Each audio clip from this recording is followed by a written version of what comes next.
piedade e culto. Na maior parte, a Reforma modificou essa interpretação da religião de duas formas. Primeiro, os teólogos da Reforma fizeram uma distinção melhor e mais clara entre a piedade como princípio e o culto como o ato da religião. E segundo, a fé, a esperança e a caridade não são colocados ao lado da religião como virtudes teológicas separadas, mas incorporadas na religião como os atos primários da religião interna. A religião, diz Zwinglio, abrange toda a piedade dos cristãos: fé, vida, leis, ritos e sacramentos. Ela consiste nesse sistema articulado pelo qual um ser humano tem uma firme confiança em Deus, como era de se esperar, como o maior bem e desfruta dele no lugar de um pai ou mãe. Finalmente, ela é o casamento entre a alma e Deus. Em Calvino, encontramos três conceitos chaves. O primeiro é o conhecimento de Deus, a percepção de seus atributos. Esse conhecimento, em segundo lugar, é o mestre adequado da piedade, que Calvino define como reverência unida ao amor de Deus, a que o conhecimento de seus benefícios induz. Finalmente, a religião, no sentido de culto ou devoção, também nasce da piedade. Da mesma forma, Zanchius faz uma distinção entre a devoção, que denota a ação interna ou externa pela qual adoramos a Deus, e a religião ou piedade, que é o poder do qual nasce essa adoração. Polanos diz que religio difere da adoração a Deus, como a causa difere do efeito. A religião ou piedade é então distinta, como nos escolásticos, entre interna e externa. A primeira, interna, sendo os atos primários: fé, confiança, esperança, adoração, amor, invocação, ação de graças, sacrifício, obediência. A devoção externa é então caracterizada como moral, confissão, oração, etc., ou cerimonial, sacramentos, ofertas, coisas santas. A religião subjetiva é, antes de tudo, um estado de ser, uma certa predisposição nos seres humanos que, como resultado da influência da religião objetiva, manifesta-se em atos, culto interno ou externo. Essa predisposição está presente em todo o ser humano. A semente da religião foi plantada em todos os seres humanos. Mas na humanidade caída, essa predisposição está corrompida e sendo fecundada por uma religião objetiva falsa e impura. Também produz adoração, que é idolatria, ou culto da vontade. Duas coisas são, portanto, necessárias para que uma religião seja verdadeira. Primeira, que a religião objetiva, que vem a nós de fora, novamente faça Deus conhecido a nós como ele realmente é. Segunda, que a predisposição religiosa corrompida nos seres humanos seja regenerada e renovada. Portanto, nesse sentido, a religião subjetiva é uma virtude introduzida pelo Espírito, mas essa definição é inadequada. O ser humano tem muitas virtudes no intelecto e na vontade. Portanto, a natureza peculiar da virtude em atividade na religião deve ser mais bem qualificada. Em tempos antigos, essa virtude foi descrita como piedade, reverência, temor, fé, etc. E da mesma forma hoje, como respeito, deferência, temor, um sentimento de dependência.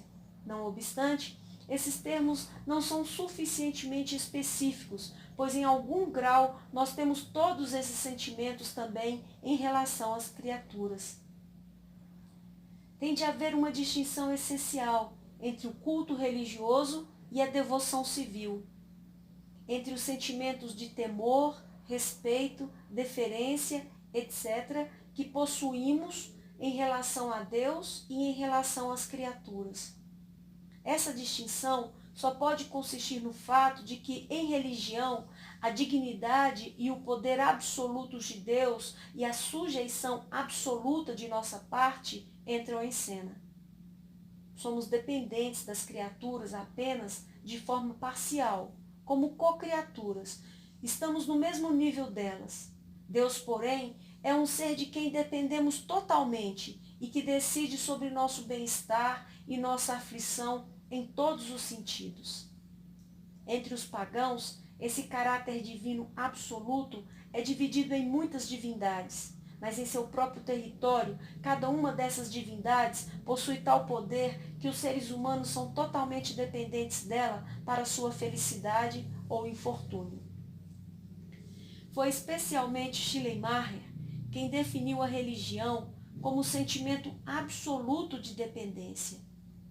Muitas objeções foram levantadas contra essa definição, objeções brevemente reproduzidas por Hoekstra.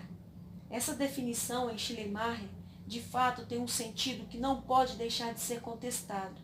Em seu pensamento, a dependência é construída de forma tão panteísta que, objetivamente, ela se refere apenas a todo o universo e, subjetivamente, é limitada ao sentimento. Entretanto, há na definição de Schleiermacher um elemento substancial de verdade, o que faz com que os seres humanos sejam seres religiosos e os conduz à religião é a percepção de que eles estão relacionados a Deus de uma forma que difere especificamente de todos os outros relacionamentos.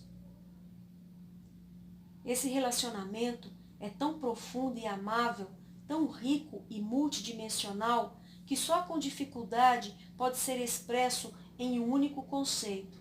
Mas certamente o conceito de dependência merece consideração primária e é melhor qualificado por seu propósito, pois em religião o ser humano se sente relacionado a um ser pessoal, que tem o destino da pessoa em suas mãos em todas as áreas da vida, pelo tempo e pela eternidade. Por essa razão, Deus não é exclusivamente concebido na religião como um mero poder, como gracioso, misericordioso, justo e santo. Deus sempre nos confronta como soberano, como o absoluto, como Deus. E os seres humanos sempre se relacionam com Deus em sua capacidade como criaturas. Eles não se relacionam assim com mais ninguém, somente com Deus. Consequentemente, essa dependência da parte da criatura, embora não seja a essência da religião, é seu fundamento. Nós, seres humanos, entretanto, não somos apenas criaturas, mas criaturas morais e racionais. Nossa relação com Deus, portanto, é totalmente diferente da relação dos anjos e dos animais. Por implicação, essa dependência absoluta na qual os seres humanos se colocam diante de Deus não exclui a liberdade. Somos dependentes, mas de uma forma que difere das outras criaturas. Somos dependentes de um modo e em um sentido que, simultaneamente, continuamos sendo criaturas morais e racionais que são semelhantes a Deus, que são gerados por Ele e são sua imagem. Somos absolutamente dependentes, de tal forma que a negação dessa dependência nunca nos faz livres, enquanto o reconhecimento dela nunca nos reduz ao status de escravos. Pelo contrário, na aceitação consciente e voluntária dessa dependência, nós, seres humanos, alcançamos nossa maior liberdade. Tornamo-nos seres humanos na mesma intensidade em que somos filhos de Deus. A Sagrada Escritura não empreende o estudo da essência da religião subjetiva como ela é encontrada em todos os seres humanos e em todas as religiões. Esse seria um empreendimento impossível de ser realizado, pois a disposição religiosa é tão diferente nas várias religiões que é possível, no máximo, encontrar um termo muito vago e geral para descrevê-la. A Escritura, porém, caracteriza a disposição religiosa que o cristão sente em relação a Deus e sua revelação com o nome de fé. Esse é o termo-chave na religião subjetiva do cristão. Sobre a natureza da fé, sempre houve, em todas as épocas, muita discordância na igreja cristã. A vida religiosa é tão rica e tão profunda que pode ser interpretada repetidamente a partir de diversas perspectivas. Mas, incluídos nessa fé, há dois elementos. Primeiro, diante de Deus e de sua revelação, os seres humanos são totalmente dependentes de Deus. Segundo, precisamente pelo reconhecimento dessa dependência, eles se tornam os beneficiários do perdão, adoção de filhos e salvação pela graça. Certamente, em outras religiões, há analogias a essa religião subjetiva do cristianismo, mas somente na religião cristã, a relação subjetiva dos seres humanos com Deus é completamente normal, na medida em que dependência e liberdade são conciliadas aqui. Embora a soberania de Deus seja plenamente afirmada, a semelhança do ser humano com Deus também é plenamente reconhecida. Um ser humano é tanto mais religioso e tanto mais profundamente conformado à imagem de Deus, na medida em que percebe e reconhece mais profundamente sua dependência de Deus.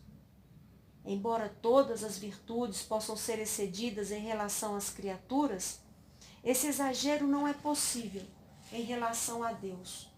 Nunca se pode crer demais nele, confiar demais nele ou amá-lo demais. A fé nunca pode esperar demais dele. Sob o impacto da religião objetiva, a religião subjetiva passa de seu estado habitual para a ação. Essas ações podem ser internas ou externas e são diferenciadas como culto interno e externo. A religião e o culto, como salientamos anteriormente, estão relacionados como causa e efeito. Não obstante, isso não significa que o culto seja uma invenção livre ou expressão da religião subjetiva. O culto da vontade é proibido. Tanto o anabatismo antinomiano quanto o romanismo nomístico devem ser evitados. Somente Deus determina como ele quer ser servido.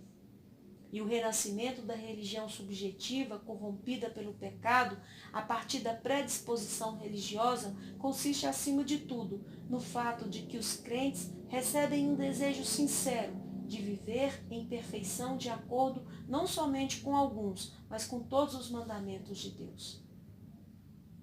Seu alimento diário é fazer a vontade do Pai.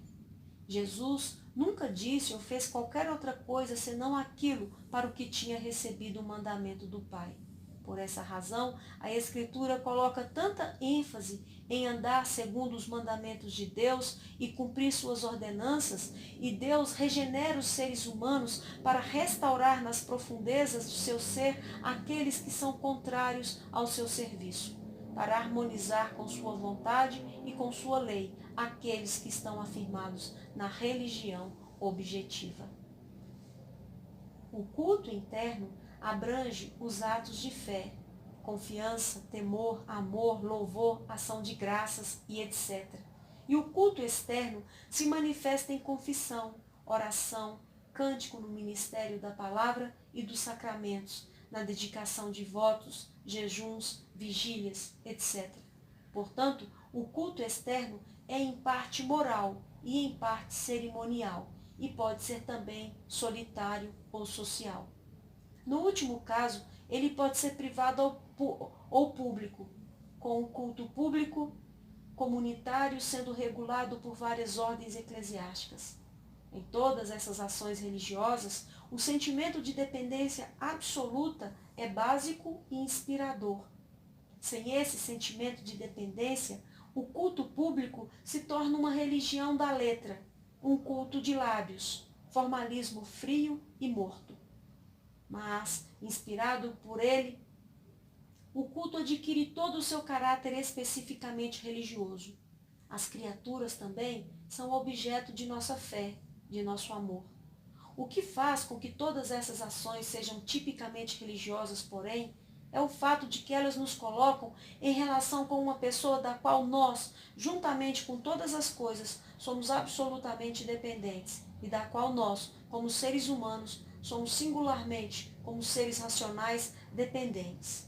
Apesar disso, a essência da religião não pode consistir em qualquer outra coisa senão em que Deus seja glorificado e reconhecido precisamente como Deus.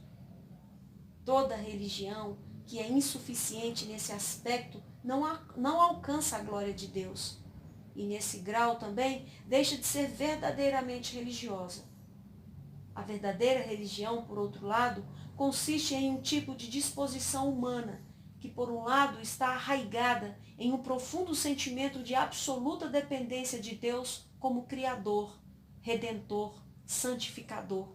E, por outro, busca sinceramente viver de acordo com todos os mandamentos de Deus. Portanto, não é concebível uma descrição mais bela da religião do que aquela que é oferecida no Catecismo de Heidelberg, pergunta e resposta 94.